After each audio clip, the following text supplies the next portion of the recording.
होगा थोड़ा बहुत, तो आपको भारत के इतिहास में ये बात पता चलेगी कि सन 1905 में इस देश में हमारे देश के एक बड़े महान क्रांतिकारी श्री लोकमान्य बाल गंगाधर तिलक ने स्वदेशी आंदोलन चलाया था। और इतिहास के पन्ने जब आप पलटेंगे तो पता चलेगा कि ऐसे ही एक महान क्रांतिकारी इस देश में श्री लाला लाजपत राय ने स्वदेशी आंदोलन चलाया था। और इतिहास को पढ़ेंगे तो पता चलेगा कि भारत देश के एक महान क्रांतिकारी श्री विपिन चंद्र पाल ने स्वदेशी आंदोलन चलाया था। और इतिहास में आपने पढ़ा होगा लाल बाल पाल, ये तीन नेताओं का तिकड़ी था। लाल माने लाला लाजपत राय, बाल माने विपिन चंद्र पाल, बाल माने श्री बाल गंगाधर तिलक, और पाल माने श्री विपिन चंद्र पाल। ये तीन बड़े क्रांतिवीर नेता थे जिन्होंने सन 1905 में स्वदेशी आंदोलन चलाया था। और उस स्वदेशी आंदोलन में सबसे पहली सभा हुई थी पुणे में। महाराष्ट्र का पुणे नाम का शहर है। ये जो महाराष्ट्र से आए हुए कार्यकर्ता हैं, अगर पुणे के होंगे तो पुणे में एक बड़ा ऐतिहासिक स्थान है, उसका नाम है शनिवार वाड़ा। पुणे शहर के मध्य में एक बहुत बड़ा चौक है, बहुत बड़ा स्थान है शनिवार वाड़ा। वहां पर सन 1905 के दिसंबर महीने में 7 तारीख को विदेशी कपड़ों की होली जलाई गई थी। और पूरे पुणे शहर से लोगों ने घर से अंग्रेजों के बनाए हुए कपड़े निकालकर वहां लाके जला दिए थे अपनी इच्छा से। और वो आयोजन किया था श्री लोकमान्य बाल गंगाधर तिलक ने। लोकमान्य बाल गंगाधर तिलक पुणे में ही रहते थे, उनका निवास स्थान पुणे में था। महाराष्ट्र के और पश्चिम भारत के उस समय के सबसे बड़े नेता थे। और जिस समय ये हुआ था उस समय महात्मा गांधी भारत में नहीं थे। ये घटना है सन 1905 की। महात्मा गांधी भारत में आए सन 1915 में। तो गांधी जी के आने के 10 साल पहले इस देश में स्वदेशी आंदोलन शुरू हो गया। शुरुआत कैसे हुई? पुणे के शनिवार वाड़ा में 7 दिसंबर 1905 को विदेशी कपड़ों की होली जलाई गई और उसमें आग लगाई श्री बाल गंगाधर तिलक ने। वहां से यह आंदोलन शुरू हुआ। उसके बाद भारत के हर बड़े शहर में अंग्रेजी कपड़ों की होली जलाना लोगों ने शुरू कर दिया था।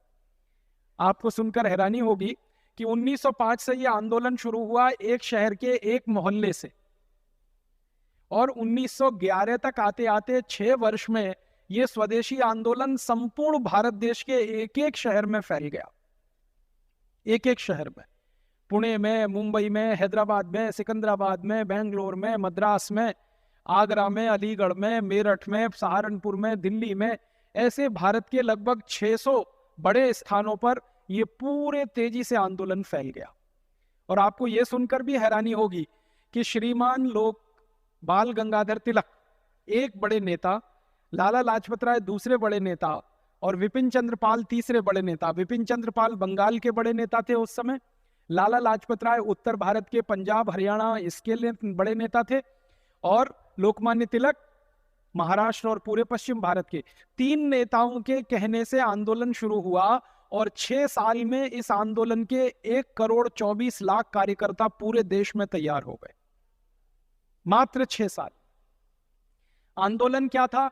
अंग्रेजों के बनाए गए कपड़ों का बहिष्कार करना है, और अंग्रेजी कपड़े किसी के शरीर पर हों तो उतार कर जला देना है, किसी के घर में है तो निकाल कर जला देना है। हर तरह से अंग्रेजी कपड़ों का बहिष्कार करना है। और अंग्रेजी कपड़ों के अलावा अंग्रेजों की बनाई गई हर वस्तु का बहिष्कार करना है। उस जमाने में हमारे देश में ज्यादातर चीजें जो थी ना, वो इंग्लैंड से आती थी बनके। कपड़ा इंग्लैंड से आता था, चीनी इंग्लैंड से आती थी, चीनी माने शक्कर, जिसको आज हम शुगर अंग्रेजी में कहते, ये इंग्लैंड से आती थी। तो हिंदुस्तान के स्वदेशी आंदोलन के कार्यकर्ताओं ने अंग्रेजी कपड़े का जैसे बहिष्कार किया, वैसे अंग्रेजी चीनी का बहिष्कार कर दिया। लोगों ने चीनी खाना बंद कर दिया, आप सोच सकते। तो आप बोलेंगे फिर क्या किया? अंग्रेजों की बनाई गई चीनी खरीदना तो बंद कर दिया, और भारत के गांव-गांव के किसानों ने उसके विकल्प में गुड़ बनाना शुरू कर दिया और गुड़ खाकर अपना जीवन चलाना शुरू कर दिया। अंग्रेजी चीनी नहीं खाएंगे, अंग्रेजी कपड़े नहीं पहनेंगे। अंग्रेजों के देश में से उस जमाने में ब्लेड आता था भारत में, दाढ़ी बनाने वाला। तो भारत के लोगों ने अंग्रेजी ब्लेड से दाढ़ी बनाना बंद कर दिया, और भारत के नाइयों ने भी अंग्रेजी ब्लेड से दाढ़ी बनाना बंद कर दिया, और उसकी जगह भारत में उस्तरा बना लिया उन्होंने। उस्तरा आप जानते हैं, जिसको ऐसे ऐसे करके तेज करते हैं तो उस तरह से दाढ़ी बनाना शुरू कर दिया। अंग्रेजी ब्लेड का पूरी तरह से बहिष्कार। एक भी नाई की दुकान पर सन 1905 में कोई जाता था दाढ़ी बनाने के लिए तो उस तरह से दाढ़ी बनाई जाती थी। ब्लेड बंद कर दिया इस्तेमाल करना। इसी तरह से अंग्रेजों के देश से बनकर एक चीज आती थी जिसको नील कहते हैं। नील की खेती भारत में होती थी, उसका कच्चा माल यहां से इंग्लैंड जाता था और फिर नील बन के आता था जो कपड़े में हम लगाते हैं, सफेद कपड़े में। तो भारत के करोड़ों लोगों ने अंग्रेजों का नील कपड़े में लगाना बंद कर दिया। इसी तरह से अंग्रेजों के देश में से 60-70 तरह की चीजें आती थी, उन सब चीजों का एक एक करके भारत के लोगों ने बहिष्कार कर दिया, खरीदना बंद कर दिया। और अंग्रेजों की ये चीजें जिन दुकानों पर बिकती थी वहां पर लोग जाकर सत्याग्रह करते थे। जैसे अंग्रेजी वस्तु बेचने की दुकानें होती है ना, आज भी हमारे देश में बड़े बड़े शहरों में विदेशी माल बेचने की दुकान होती है ना, उसमें लिखा रहता है विदेशी माल। ऐसे ही अंग्रेजों के जमाने में होता था, अंग्रेजी माल की दुकानें होती थी। वहां पर ये लोकमान्य तिलक, लाला लाजपत राय, विपिन चंद्र पाल के जो कार्यकर्ता होते थे स्वदेशी आंदोलन के, वो जाके सत्याग्रह करते थे। और जो व्यक्ति दुकान में घुसता था कोई भी सामान खरीदने के लिए, उससे वो सामान छीन लेते थे और वहीं आग लगा देते थे उसको।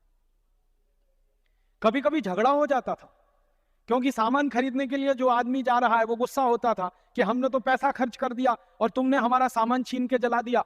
तो स्वदेशी आंदोलन के कार्यकर्ता अपनी जेब से निकाल के उसका पैसा उसको दे देते थे, कहते थे तुम जाओ और इस पैसे से कोई स्वदेशी माल खरीद के इस्तेमाल करो, विदेशी माल मत खरीदो। कार्यकर्ताओं का उत्साह इतना जबरदस्त होता था कि अगर किसी ने विदेशी माल के खरीदे जाने के बाद उसका छीन लिया, जला दिया, गुस्सा किया, तो कार्यकर्ता अपनी जेब से निकाल के उसको पैसा दे देते थे कि देखो तुम्हारे सामान का पैसा हमने दे दिया। तो माल खरीद के जला देते। कहीं कहीं तो ऐसा होता था कि जबरदस्ती कुछ ऐसे लोग होते थे जो अंग्रेजी मानसिकता के, जैसे आज होते हैं ना, अंग्रेजी मानसिकता के बहुत सारे लोग होते हैं, वो कहते हैं हमको तो विदेशी माल ही चाहिए, हमको तो विदेशी वस्तु ही चाहिए क्योंकि उसकी क्वालिटी अच्छी होती है। ऐसे उस जमाने में भी थे कि हमको तो विदेशी माल ही खरीदना है। तो ऐसे लोग जब दुकानों में घुसते थे जबरदस्ती कि हमको तो विदेशी माल खरीदना है, तो स्वदेशी आंदोलन के कार्यकर्ता सड़क पर उनके सामने लेट जाते थे, जमीन पे। दुकान का दरवाजा होता है ना, उसमें जमीन पे लेट जाते थे और कहते थे हमारी छाती पे पैर रखो तब अंदर जाओ। तो डर के मारे बहुत सारे लोग पीछे हट जाते थे। और ऐसे भी स्वदेशी आंदोलन में कार्यकर्ता हुए हैं। एक बड़े महान कार्यकर्ता जिनका नाम बहुत कम लोग जानते हैं, स्वदेशी आंदोलन के थे, उनका नाम था बाबू गेनू। मराठी व्यक्ति थे, महाराष्ट्र के थे, मुंबई में रहते थे। उन्होंने एक टोली बना रखी थी और वो टोली क्या करती थी, पूरे मुंबई शहर में घूम घूम के वो टोली ये पता करती थी कि विदेशी माल की कौन कौन सी गाड़ियां कहां कहां आ रही हैं, कहां कहां गाड़ियां आ रही हैं। क्योंकि अंग्रेजों के जमाने में कुछ गाड़ियां चलने लगी थी, उनमें विदेशी माल भर भर के आता था बाहर से। तो बाबू गेनू और उनके सहयोगी कार्यकर्ता घूमते थे मुंबई में, रात को चौकीदारी करते हुए घूमते थे और पता करते थे कि कहां विदेशी माल की गाड़ी आई। और जहां उनको पता चला कि विदेशी माल की गाड़ी आई, बस वहीं गए और गाड़ी में आग लगाई, जला दिया उसको। ऐसा उनका काम था। एक बार तो क्या हुआ कि बाबू गेनू और अपने सहयोगी उनके कार्यकर्ताओं के साथ, मुंबई में आप जानते हैं ना बंदरगाह है जहां पे पानी के जहाज आते हैं, तो विदेशों से माल उतरता है और विदेशों में माल भी जाता है। तो इंग्लैंड से विदेशी माल का लदा हुआ एक बड़ा पानी का जहाज आया जिसमें हजारों टन माल लदा हुआ था। बाबू गेनू और उनके सहयोगियों को पता चल गया कि ये तो विदेशी माल आ रहा है। वो पहुंच गए बंदरगाह पे और पूरे बंदरगाह को घेर लिया उन्होंने, और उन्होंने संकल्प ले लिया और कसम खा ली कि इस एक भी विदेशी माल को हम यहाँ उतरने नहीं देंगे और बंबई शहर में घुसने नहीं देंगे। तो क्या हुआ आप जानते हैं, पानी के जहाज से माल उतारा जाता है, फिर ट्रकों में लादा जाता है, फिर वो गाड़ियों में लगता है, फिर उसके बाद वो गाड़ियां गांव गांव चली जाती हैं माल बांटने के लिए। तो ऐसा ही हो गया। तो बाबू गेनू ने क्या किया कि एक गाड़ी ऐसी ही विदेशी माल की भरी हुई जाने की तैयारी में थी, बाबू गेनू उसके आगे लेट गए और अंग्रेज उसको चला रहा था। तो अंग्रेज ने कुछ नहीं देखा और बाबू गेनू के ऊपर गाड़ी चढ़ा दी।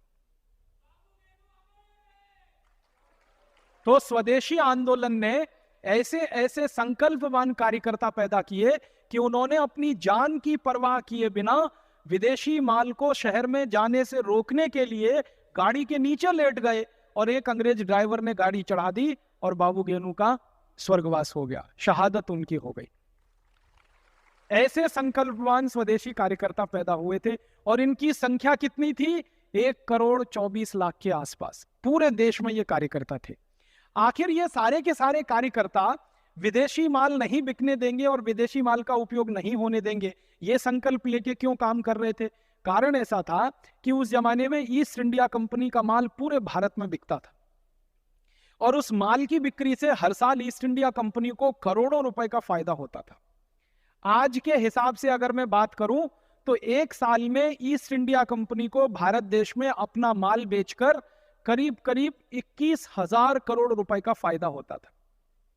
आज के हिसाब से बात करो, 1905 के आंकड़े बताते हैं, दस्तावेज बताते हैं कि ईस्ट इंडिया कंपनी एक साल में 70 करोड़ रुपए का नेट प्रॉफिट कमाती थी इस देश में से, और उस जमाने का 1 रुपया 2009 के 300 रुपए के बराबर है। इस समय 1905 में 1 रुपए की जितनी कीमत होती थी, आज सन 2009 में उतनी ही कीमत 300 रुपए की है। इसका मतलब क्या है? रुपए का अवमूल्यन 1905 से आज तक 300 गुना हो चुका है। तो 300 का गुणा कर लो 70 करोड़ में, लगभग 21,000 करोड़ रुपए आज के मूल्य के हिसाब से ईस्ट इंडिया कंपनी भारत से कमाती थी, उनका सामान बेचकर यहां से पैसा कमाती थी। तो समस्या क्या होती थी? हर साल भारत का 21,000 करोड़ रुपए लंदन चला जाता था, और यह सिलसिला कब से चल रहा था? जब से ईस्ट इंडिया कंपनी भारत में आई तब से। आपको मालूम है ईस्ट इंडिया कंपनी सन 1618 में भारत आ गई थी। अपने जयदीप भाई थोड़ी देर पहले आपसे कह रहे थे, एक राजा था इस देश में, उसका नाम था जहांगीर। जहांगीर के दरबार में ईस्ट इंडिया कंपनी का सबसे पहले एक एजेंट आया था, उसका नाम था टॉमस रो। उसको अंग्रेज लोग थॉमस रो भी कहते हैं, टॉमस रो भी कुछ लोग बोलते हैं, थॉमस रो भी बोलते हैं। तो टॉमस रो सबसे पहले आया 1618 में, और उसने जहांगीर के सामने एक पत्र प्रस्तुत किया और कहा कि हमको भारत में व्यापार करने का लाइसेंस चाहिए, वो आप दे दो। तो ये जो पत्र था वो अंग्रेजी भाषा में था। तो अंग्रेजी भाषा में उन्होंने कहा हमको ट्रेडिंग लाइसेंस चाहिए, माने ट्रेड करने के लिए लाइसेंस चाहिए। जहांगीर को ज्यादा अंग्रेजी आती नहीं थी। हमारे देश में ऐसे बहुत सारे राजा हुए जिनको अंग्रेजी नहीं आती थी, तो इसमें कोई शर्म की बात नहीं है, क्योंकि अंग्रेजी हमारी भाषा नहीं थी। जहांगीर को उर्दू आती थी, फारसी आती थी, हिंदी आती थी, अंग्रेजी नहीं आती थी। पत्र अंग्रेजी में प्रस्तुत किया गया। तो जहांगीर ने अपने एक दरबारी से वो पत्र पढ़वाया कि पढ़ो इसमें क्या लिखा हुआ है। तो उस दरबारी ने आधा सच आधा झूठ बताया, क्योंकि वो दरबारी अंग्रेजों से मिला हुआ था। टॉमस रो ने उसको पहले ही रिश्वत देकर अपने पक्ष में कर लिया था कि इस पत्र का अगर भाषांतर पूछेगा जहांगीर तो क्या बताना है। तो क्या बताया उसने? उसने कहा कि ये पत्र है, ईस्ट इंडिया नाम की इंग्लैंड की कंपनी का है, ये आपसे व्यापार करने का लाइसेंस मांग रहे हैं। तो जहांगीर ने पूछा व्यापार क्या करोगे भाई? कुछ खरीदोगे, कुछ बेचोगे, तभी तो व्यापार होता है ना। लेकिन इंग्लैंड में व्यापार का मतलब कुछ और होता था उस जमाने में।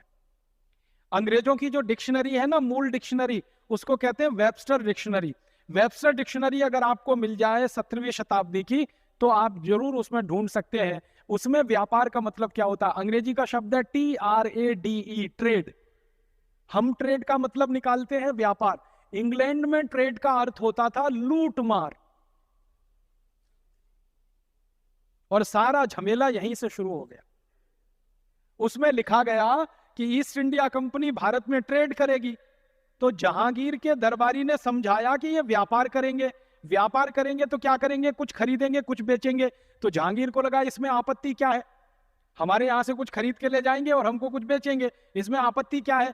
जहांगीर को उस दरबारी ने यह नहीं बताया कि ट्रेड का असली मतलब होता है लूट मार, लूट लेना किसी को।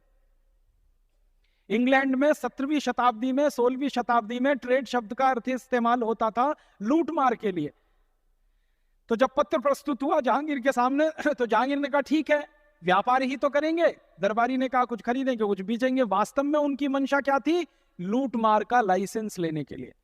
तो जहांगीर ने हां कर दिया। जहांगीर अगर ये कर लेता कि वो पत्र किसी दूसरे को पढ़वा लेता तो खुलासा हो जाता।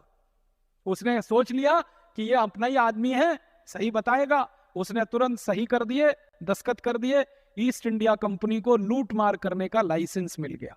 और जिंदगी भर ईस्ट इंडिया कंपनी जब तक भारत में रही वो उसी लाइसेंस को दिखाते थे कि देखो आपके राजा ने हमको लूटमार करने का लाइसेंस दिया है, आपके राजा ने, भारत के राजा ने हमको लाइसेंस दिया। फिर ईस्ट इंडिया कंपनी को पूछा गया कि भाई आप कहां से व्यापार शुरू करेंगे या लूटमार शुरू करेंगे? तो ईस्ट इंडिया कंपनी ने कहा सूरत शहर से करेंगे। सूरत ही क्यों? भारत में तो ऐसे 600 से ज्यादा शहर थे।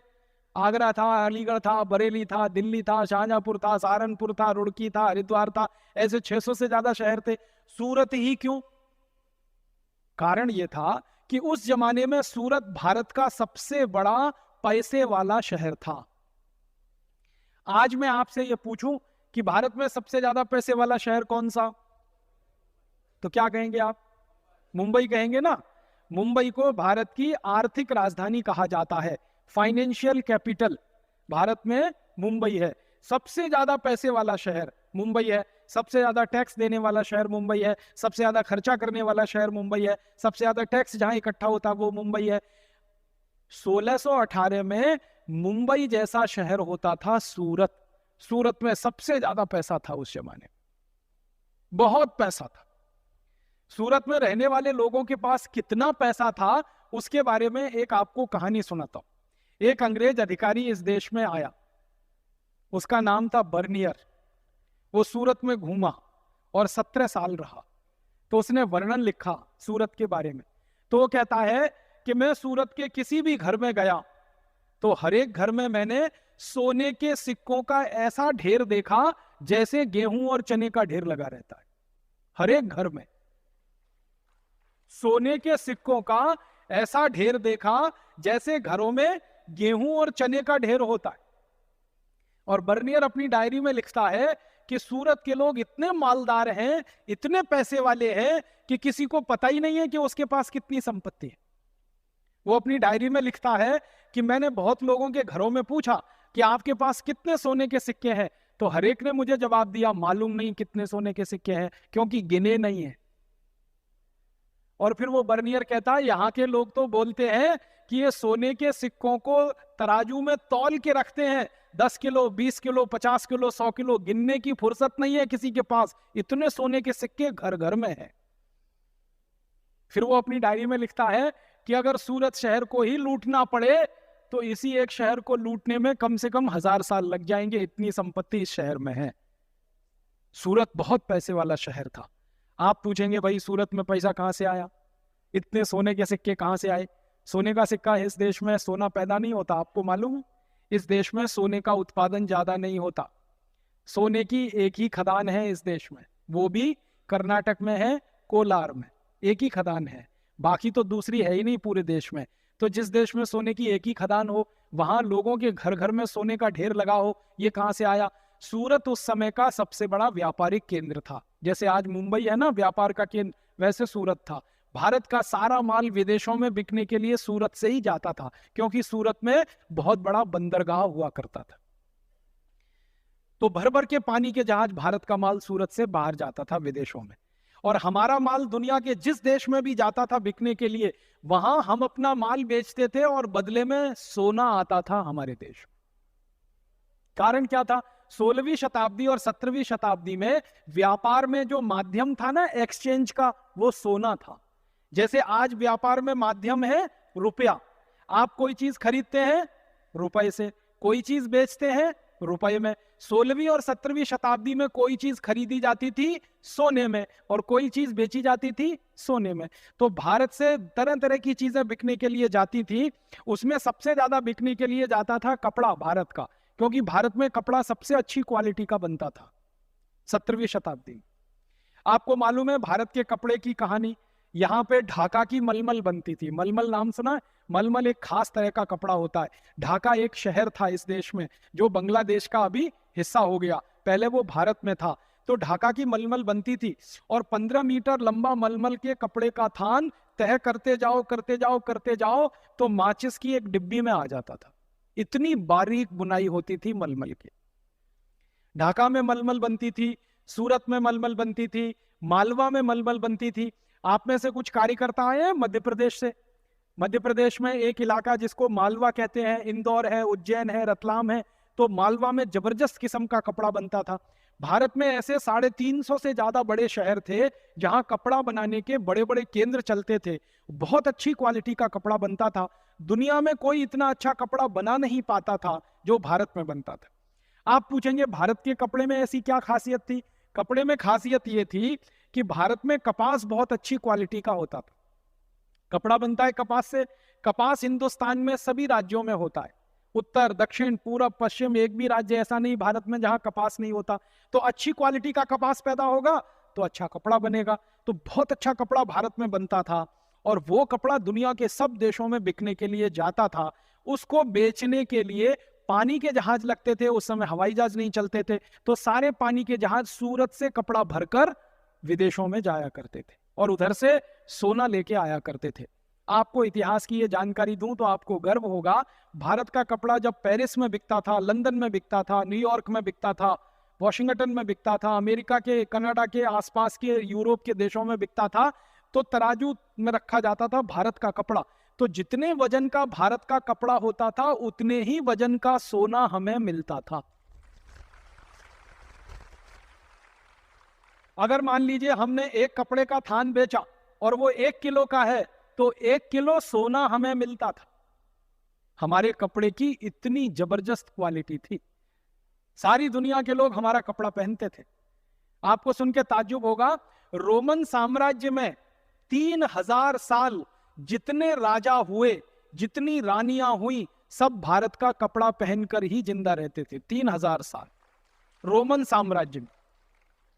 और जब रोमन साम्राज्य का पतन हो गया, यूरोप और अमेरिका और ये कनाडा जैसे देश उभर आए, तो फिर इनके यहाँ भारत का कपड़ा बिकने लगा। तो हमारा कपड़ा बहुत जबरदस्त बिकता था, उसके बदले में हमको सोना मिलता था। कपड़े जैसी ही एक दूसरी चीज अपनी बहुत बिकती थी दुनिया के देशों में, और वो थी भारत का लोहा, स्टील। हमारे भारत में कच्चे लोहे की बड़ी खदानें हैं। आप जानते हैं कच्चा लोहा इस देश में बहुत होता है। उड़ीसा में भरपूर मात्रा में है, झारखंड में भरपूर मात्रा में है, कर्नाटक में भरपूर मात्रा में है, महाराष्ट्र में भरपूर मात्रा में है। भारत के 12 राज्यों में कच्चा लोहा बहुत अधिक मात्रा में मिलता है। तो लोहे की खदानें बहुत हैं, हजारों साल से कच्चा लोहा निकल रहा है, और जिस देश में कच्चा लोहा निकलेगा वहीं पर स्टील बन सकता है। स्टील बनाने के लिए कच्चा लोहा चाहिए, तो भारत में कच्चा लोहा होता था, हम उसका स्टील बनाते थे। और 17वीं शताब्दी में 20,000 से ज्यादा फैक्ट्रियां थी जो स्टील बनाती थी इस देश में, और इस क्वालिटी का स्टील बनाते थे इस देश में जिसमें कभी जंग नहीं लगता था। आज 21वीं शताब्दी में सारी हाईफाई टेक्नोलॉजी के बाद जो स्टील बनता है उसमें जंग लग जाता है। आपको मालूम है, भारत के स्टील में जंग नहीं लगता था।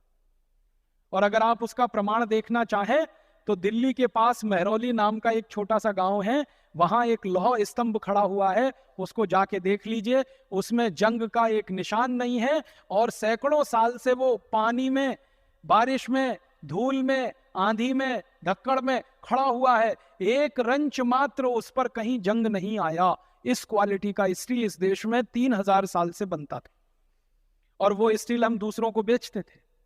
और आपको सुन के हैरानी होगी, स्टील बेचकर भी हम सोना ही कमाते थे। लोहा बेचकर हम सोना कमाते थे। लोहा बेचा और सोना लाया हमने, कपड़ा बेचा और सोना लाया। इसी तरह से भारत की एक चीज बिकने के लिए जाती थी दुनिया के बाजार में, वो थी ईंट। ईंट समझते हैं, घर बनाने वाली। सबसे बेहतरीन क्वालिटी की ईंट भारत में ही बनती है, पतली सी एकदम, जिसकी उम्र 1000 साल तक है। आपने पुराने किले देखे हैं, शिवाजी महाराज के किले महाराष्ट्र में जाके देखिए, राणा प्रताप का किला आप देखिए, राजस्थान में जाके देखिए, चित्तौड़गढ़ में जितने पुराने किले हैं उसमें पतली पतली ईंट लगी हुई है ना, हजारों साल उसकी उम्र होती है। मोटी ईंट जल्दी टूटती है, पतली ईंट टूटती नहीं है जल्दी। तो वो पतली ईंट हम बनाते थे। दुनिया के बहुत सारे देश हमसे ईंट खरीद के ले जाते थे। ईंट को ईंट से जोड़ने के लिए हमारे यहाँ चूना बनता था, चूना, और वो चूना दुनिया के देशों में हम बेचते थे। तो हमारी ईंट बेचते थे तो भी हमको सोना चांदी ही मिलता था, चूना बेचते थे तो भी सोना चांदी ही मिलता था, कपड़ा बेचते थे तो भी सोना चांदी मिलता था, लोहा बेचते थे तो भी सोना चांदी मिलता था। भारत से मसाले जाते थे बिकने के लिए, वो तो आप सभी ने पढ़ा होगा। 36 तरह के मसाले जाते थे, काली मिर्च जाती थी, अजवाइन बिकने के लिए जाती थी, इलायची बिकती थी, बड़ी इलायची बिकती थी, छोटी इलायची बिकती थी, तेजपात बिकता था, हमारे देश के 36 तरह के मसाले दुनिया भर में बिकते थे, और उसके बदले में भी हमको सोना चांदी हीरे जवाहराती मिलते थे। और 3000 साल भारत ये सारी चीजें दुनिया के देशों को बेचता था, और जिस शहर से ये चीजें बिकने के लिए जाती थी उस शहर का नाम था सूरत। तो सबसे ज्यादा पैसा कहाँ आता था? सूरत में। इसलिए सूरत के एक एक घर के व्यापारी के पास ढेरों ढेरों सैकड़ों सैकड़ों कुंटल सोना होता था। यह अंग्रेजों ने दस्तावेजों में लिखा है, जो मैं आपको सुना रहा हूं। तो सूरत इतना पैसे वाला शहर था, इसलिए ईस्ट इंडिया कंपनी ने जहांगीर से कहा कि हमको सूरत में व्यापार करने का लाइसेंस चाहिए। अब आप ध्यान देना, जहां भी मैं बोलूंगा व्यापार, वहां आप सोच लेना लूट मार, क्योंकि उनके लिए ट्रेड का मतलब था लूट मार, हमारे लिए ट्रेड का मतलब था व्यापार। तो उन्होंने लूट मार का लाइसेंस ले लिया। जहांगीर भोला भोला सीधा साधा उसने लाइसेंस दे दिया। सूरत में जाके ईस्ट इंडिया कंपनी ने अपना धंधा शुरू किया। और क्या धंधा शुरू किया? लूट मार करने का। और वो लूट मार कैसे करते थे? जिस व्यापारी के घर में उनको पता चल जाए अच्छा खासा सोना है, बस उसी के घर में धावा बोलना। जैसे डकैती डालते हैं लोग, वैसे ईस्ट इंडिया कंपनी के लोग डकैती डाला करते थे। सैनिकों की फौज खड़ी की, एक एक घर में घुस गए, मारपीट किया, छीन छान के सोना ले आए, और वो सोना फिर यहां से जहाजों पर लाद लाद कर इंग्लैंड भेजा करते थे। ईस्ट इंडिया कंपनी का एक अधिकारी था, उसका नाम था रॉबर्ट क्लाइव। वो 1750 में भारत आया था, और 1757 में उसने एक युद्ध लड़ा था प्लासी का। रॉबर्ट क्लाइव ने अपनी जीवनी में लिखा है कि मैंने भारत के कलकत्ता नाम के शहर से जब लूट मार की तो इतना सोना चांदी इकट्ठा हुआ था, उसको लंदन लाने में 900 पानी के जहाज लगे। 900 पानी के जहाज, एक दो नहीं, 900, 900 शिप्स। और जहाज बोल रहा हूं मैं, नाव नहीं बोल रहा हूं, जहाज। नाव और जहाज में अंतर होता है। एक जहाज उस जमाने में जो होता था उसमें 60 से 70 मीट्रिक टन माल आता था, और 1 मीट्रिक टन में 1000 किलोग्राम होते। तो 900 पानी के जहाज भर के सोना चांदी लूटा था रॉबर्ट क्लाइव ने।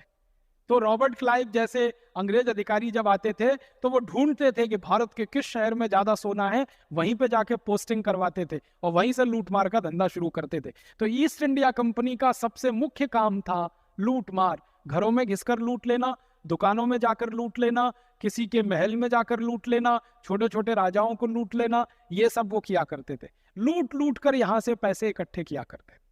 और वो क्या क्या लूटते थे? हमारे देश का जो सोना चांदी था वो तो लूटते ही थे, इसके अलावा कपड़ा बनाने वाले जो कारीगर होते थे ना, उनका कपड़ा लूट लेते थे। और कारीगर उनसे झगड़ा करें तो मारते थे, उनको गोली मारते थे, उनकी गर्दन काटते थे, हाथ काट देते थे, हाथ अंगूठे काट देते थे। तो कारीगरों से कपड़ा लूट लिया, व्यापारियों के घर में से सोने चांदी के सिक्के लूट लिए, फिर किसी के पास से कुछ लूट लिया, किसी के, और जो कुछ लूटते थे वो फोकट में मिला ना उनको, तो उसको ले जाके वो बेचते थे लंदन में, पेरिस में, दूसरे शहरों के बड़े बड़े बाजारों में, और उससे जो मुनाफा होता था वो ईस्ट इंडिया कंपनी का प्रॉफिट माना जाता था। आपको सुन के ताज्जुब होगा, जब ईस्ट इंडिया कंपनी भारत आई थी तो उनके खजाने में पैसे नहीं थे। ईस्ट इंडिया कंपनी इंग्लैंड में दिवालिया कंपनी थी। दिवालिया आप समझते हैं, जिनके पास कुछ नहीं होता, ठन ठन गोपाल, एक धेला नहीं खजाने में। ईस्ट इंडिया कंपनी बनाई थी कुछ ऐसे लुटेरों ने जो समुद्र के पानी के जहाजों को लूटने का काम करते थे। ईस्ट इंडिया कंपनी उन्होंने बनाई थी। इंग्लैंड के कुछ लुटेरे थे जिनको कहा जाता था बोर्ड ऑफ डायरेक्टर्स। तो ईस्ट इंडिया कंपनी का जो बोर्ड ऑफ डायरेक्टर्स था वो बड़े बड़े डॉन माफिया किस्म के लोग थे उस जमाने के। उन्होंने बनाई थी वो कंपनी। पैसे पास में थे नहीं, उसको ले आए वो भारत में और सीधे लूटमार करना शुरू कर दिया, तो पैसे आ गए। उस पैसे से फिर सारा खेल खेलना उन्होंने शुरू किया। पहले पैसे लूटे, फिर उस पैसे से उन्होंने सैनिक रखना शुरू किया, फिर सेना बढ़ गई तो और ज्यादा लूटमार करना शुरू किया। जहां जहां उनकी लूटमार होती थी, स्थानीय राजाओं के साथ उनका संघर्ष होता था, युद्ध होता था। कभी ईस्ट इंडिया कंपनी जीत जाती थी, कभी कोई राजा जीत जाता था। जो राजा जीत जाता था वहां ईस्ट इंडिया कंपनी लूटमार नहीं कर पाती थी, और जहां का राजा हार गया बस पूरी जगह को वो लूटते थे। एक उदाहरण से बताता हूं। पंजाब हमारा एक बड़ा राज्य था उस जमाने में, 17वीं शताब्दी। पंजाब के एक राजा हुआ करते थे महाराजा रणजीत सिंह, नाम सुना आपने? ईस्ट इंडिया कंपनी ने महाराजा रणजीत सिंह के राज्य में 10 बार लूटमार करने का प्रयास किया, हर बार महाराजा रणजीत सिंह की सेनाओं ने ईस्ट इंडिया कंपनी के सैनिकों को मौत के घाट उतार दिया। हर बार जब जब ईस्ट इंडिया कंपनी पंजाब की तरफ गई, महाराजा रणजीत सिंह के सैनिक इतने शूरवीर और ताकतवर थे, एक भी अंग्रेज जिंदा नहीं बचा। जब भी वो गए लूट मार कर, कभी जलंधर में, कभी कपूरथला में, कभी अमृतसर में, कभी लाहौर में। उस समय लाहौर जो था ना वो पंजाब का ही हिस्सा था, ये तो बंटवारे में पाकिस्तान चला गया। तो भारत के पंजाब राज्य में जब भी ईस्ट इंडिया कंपनी ने कदम रखा, महाराजा रणजीत सिंह ने पूरी ताकत से उनका मुकाबला किया और हर बार अंग्रेजों को हरा के वहां से वापस भेजा। तो पंजाब को नहीं लूट पाते थे वो जल्दी। ऐसे ही हमारे मध्य भारत में, मध्य प्रदेश में झांसी है ना, झांसी में महारानी लक्ष्मीबाई हुआ करती थी। उसके राज्य में जब भी अंग्रेजों ने कदम रखा लूट पार करने के लिए, झांसी की रानी लक्ष्मीबाई ने जबरदस्त संघर्ष किया उनके साथ और जल्दी अंग्रेज कामयाब नहीं हो पाए। आपको मालूम है, झांसी की रानी लक्ष्मीबाई के राज्य में जब जब अंग्रेज लूटने के लिए गए, हर बार अंग्रेज पराजित होकर लौटे। एक बार झांसी की रानी के विश्वास पात्रों के गद्दारी से झांसी की रानी गिरफ्तार हुई और मारी गई। उसके पहले कभी लूट नहीं पाए अंग्रेज झांसी को। ऐसे ही दक्षिण भारत में एक जबरदस्त रानी हुआ करती थी, कित्तूर चेन्नम्मा। बेलगाम है, कर्नाटक वाले यहां कुछ आए हैं, कर्नाटक में बेलगाम है। बेलगाम के पास एक छोटा सा गांव है कित्तूर, वहां उसका जन्म हुआ, इसलिए नाम पड़ गया कित्तूर चेन्नम्मा। दक्षिण भारत में गांव का नाम अपने नाम के साथ लिखने की परंपरा है। दक्षिण के जो नाम होते हैं ना, आपने सुना है HD देवेगौड़ा, तो एच माने हरदन हल्ली, हरदन हल्ली उसके गांव का नाम है देवेगौड़ा का। गांव का नाम पहले लिखते हैं, अपना नाम बाद। तो कित्तूर चेन्नम्मा, कित्तूर गांव का नाम। कित्तूर चेन्नम्मा के राज्य में जब जब अंग्रेज गए लूटने के लिए, कभी कामयाब नहीं हो पाए, हर बार अंग्रेजों को हराया उसने। ऐसे ही दक्षिण भारत में एक बड़ा प्रतापी राजा था हैदर अली। हैदर अली के राज्य में जब जब अंग्रेज गए लूट मार करने के लिए, कभी कामयाब नहीं हुए, हर बार हैदर अली ने हरा के भेजा उनको। तो भारत में कई शूरवीर राजा थे जो अंग्रेजों से टक्कर लेते थे, संघर्ष करते थे और उनको हराते थे। लेकिन कुछ कमजोर राजा भी थे जहां अंग्रेज कामयाब हो जाते थे। एक राज्य था हमारे यहाँ जयपुर, वहां का राजा बहुत ही कमजोर था, बहुत कमजोर था। इतना कमजोर था कि अंग्रेज एक चिट्ठी लिख के भेजें जयपुर के राजा को कि 1 करोड़ स्वर्ण मुद्राएं दे दो, तो वो राजा चुपचाप अंग्रेजों के घर दे के आता था।